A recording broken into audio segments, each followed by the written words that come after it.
And I didn't ask details Right. further than that, but they said my mom kept me in handcuffs. We just broke out of them, is the first thing she told me whenever she walked through the door with her brother. Did they give you any sense of how long this had been going on? They did not, no, and I didn't ask them. But you could tell by their scars, their bruises, just looking at them, you knew they had been going through this for a long time. I mean, there was no way that just happened overnight. It had happened for a while. And you were shocked at how hungry they were, right? I really was. They did say that they hadn't eaten in a week. A week, they said. And they said that the parent only fed them if they kept absolutely quiet all day or something like that? Correct. Yes. You have a 10-year-old. This must have been really something for that kid to see and to understand. What did you tell her? It was a hard conversation. We did talk about it. We discussed what happened, and there was a lot of questions. A lot of the questions that I couldn't answer for her, because the same thing was going through my mind. Why would this mother do this? Why?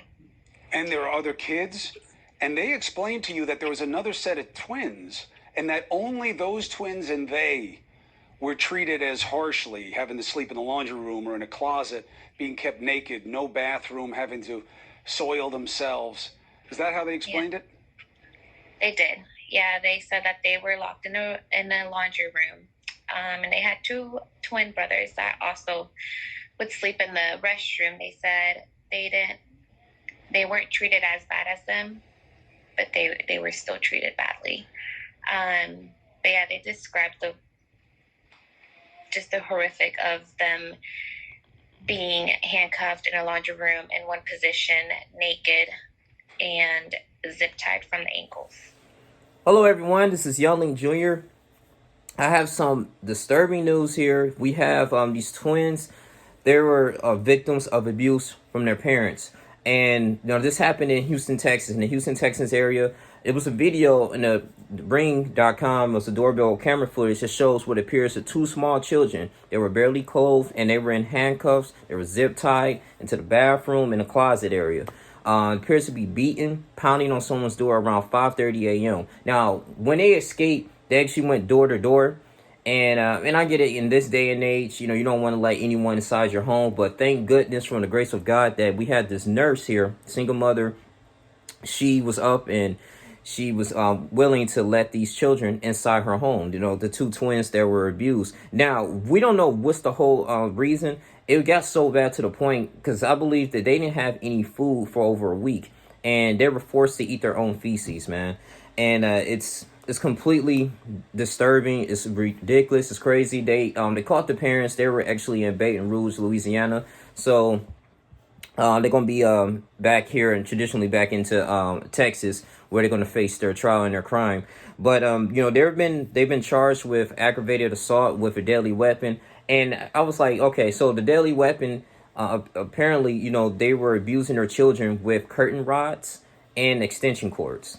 And you could see, like, they had bruises all over their hands, I think neck area as well. But I know it was their hands. It was very visible. And all they wanted was some food, man. So child neglect, child abuse. And, if they actually been convicted, they can face up to 5 to 99 years in prison. Now, we don't know if the boyfriend had anything to do with it, but we know that he was just probably a bystander. But according to one of the testimonies from the young lady that accepted children in, she said that the mother was the one, according to them, the mother was the one that was just abusing them, mainly doing the one. So the neighbor alerted the authorities after this happened. She fed the children and she kept them warm until police arrived on the scene. So she joined the News Nation's Chris Como to describe what happened. She said, and I quote, "I was honestly terrified because I didn't know what to expect on the other end of the phone. As soon as I heard their little voices, I knew something was going on and it wasn't good," she said. So the neighbor has chosen to stay anonymous to keep the focus on the children and their well-being. She said the twins, a boy and a girl, opened up to her about their abuse. They said, "My mom kept me in handcuffs. We just broke out of them," she said. The neighbor didn't press for answers about how long it had been happening, but she was certain some form of abuse has been ongoing due to their scars and their bruises, man. Oh my goodness. Yeah, they say there's no way this happened overnight. It happened for a while, she said. The nurse and a single mother decided to document the reported abuse, taking photos of the mark on the undersized teens and wrists and arms. So it's like wrists and arms area. She said the twins told her they had been handcuffed and zip tied at times.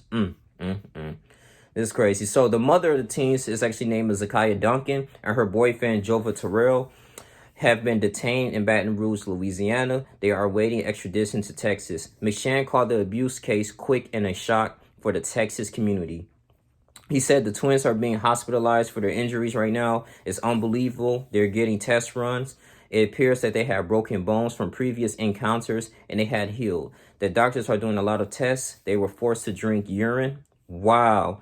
They was forced to drink urine and drink Clorox, and they had oven cleaner spray. That was the key thing. That's what another thing is for the aggravated assault charge with a deadly weapon. They had oven cleaner sprayed into their mouths. I couldn't believe it, man. So investigators have heard the twins were severely abused and often kept inside a closet or a bathroom.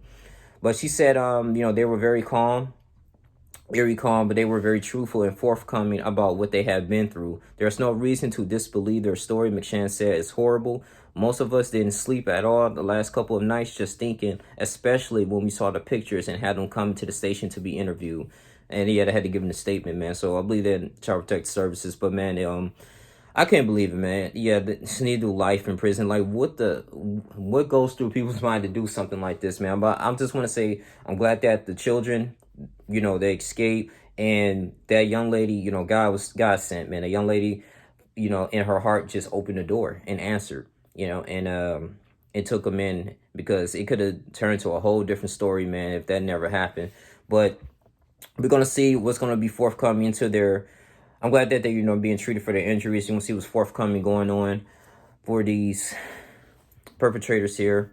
And we're going to move forward from here until I get more information, man. So like, comment, subscribe, share this video. Thank you, News Nations, for reporting this. And like I said, I just pray for these children and other kids, too, for they not to be abused again and they be in a loving home. Like, comment, subscribe, share this video. This is Youngling Jr. I'm out. Deuces.